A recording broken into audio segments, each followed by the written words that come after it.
Ay, good morning po.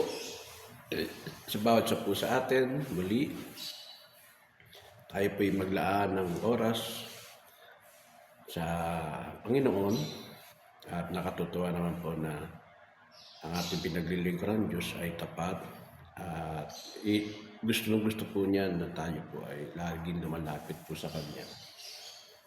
Ang aking pagbabalayan ay ang 78 po ng Salmo o ng awit, talatang 1 hanggang 8. Ang ibigyan ko lang din po dito yung family na kung saan po napakahalaga po pala na ang isang pamilya ay meron pong pagkilala po sa Diyos. At talaga naman sabi nga po ng Biblia, ang nais ng Panginoon ay ang buong sambahayan natin ay maligtas. Dahil ito po isa sa mga pundasyon po ng gobyerno o ng bansa, yung pamilya. Ganoon din po sa ating pong simbahan. Ang bawat pamilya na sama-sama pong naglilingkod sa ating Diyos ay nagpapatibay po. At ibig ko sabihin, yung church po natin ay healthy dahil may mga family na sama-sama pong nagbuklod-buklod para po makiisa sa pagpupuri at pagpasalamat sa ating Panginoon.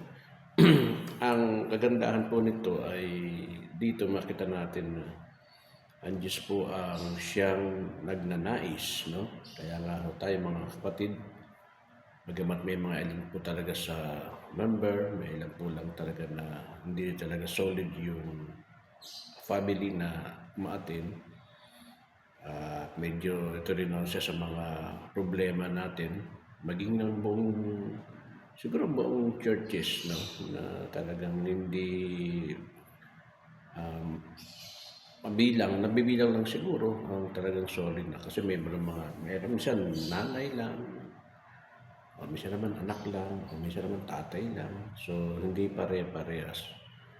Pero ang nakita ko po rito, mahalaga po talaga yung unang-una po yung ama ang makakilala sa Panginoon. Kaya nga nang nabanggit na ni Brother William, kapag ang tatay po ang nakakilala, iba ho, talagang mapapasunod po ang pangkalahatan maging mga anak. Dahil siya ho yung head of the family.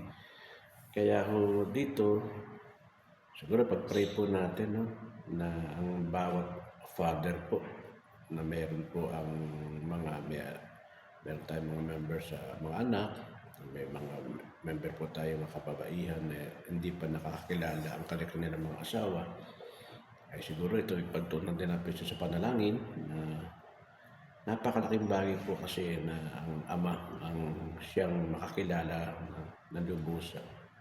Kasi susunod na lamang po yung asawa, susunod na lamang po yung mga anak.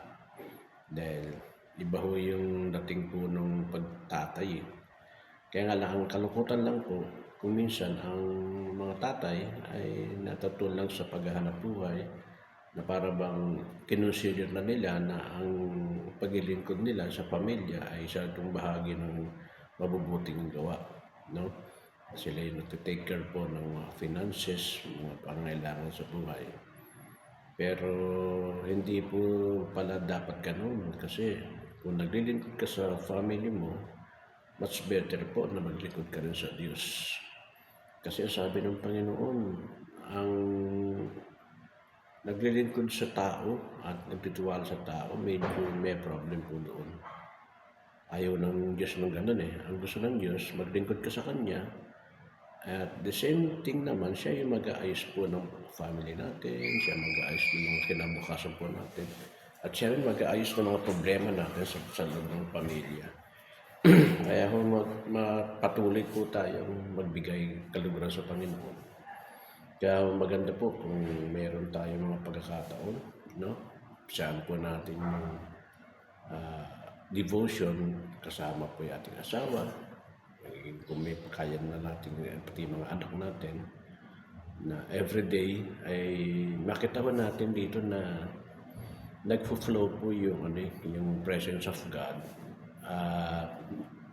Nagiging tinatawag na nakukuha natin ang tunay na pagsamba po sa ating Panginoon. Na ang pagsamba po kasi hindi naman po yun sa church lang eh. Dahil meron tayong tinatawag po na individual worship, private worship, at public worship po. Kaya yung tatlong bagay na yun dapat po naka-toggle on po yan sa family po natin. Kasi maganda po yun eh, na ang salita ng Diyos ay napag-uusapan po sa loob ng pamilya, ang ating pong sharing time sa pamilya, no?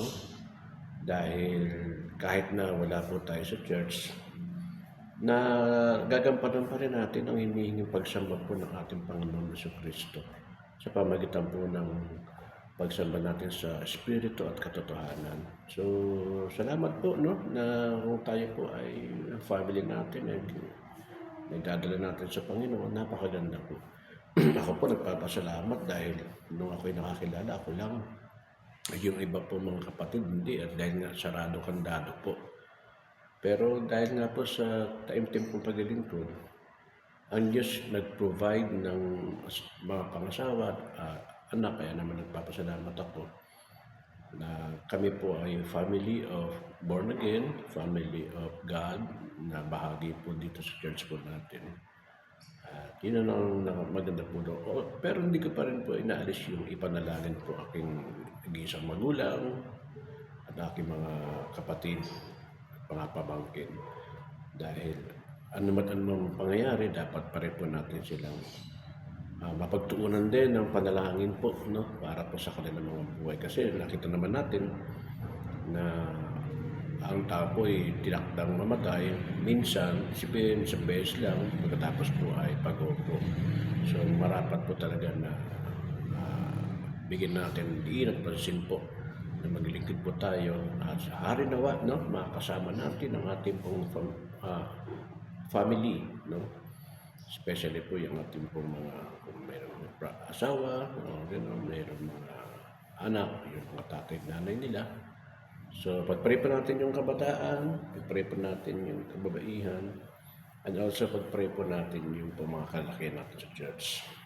Kasi pagka dumadami po ang member ng kalalakihan, dito po nagmo-multiply ng mas marami, no? Mas maganda. Kasi una-una po nakikita natin yung pag ang father o padre de pamilya ang na-born again, napakadali na po na ang kabuuan po ng ang pamilya po ay papasok din po sa church. Salamat po and good morning.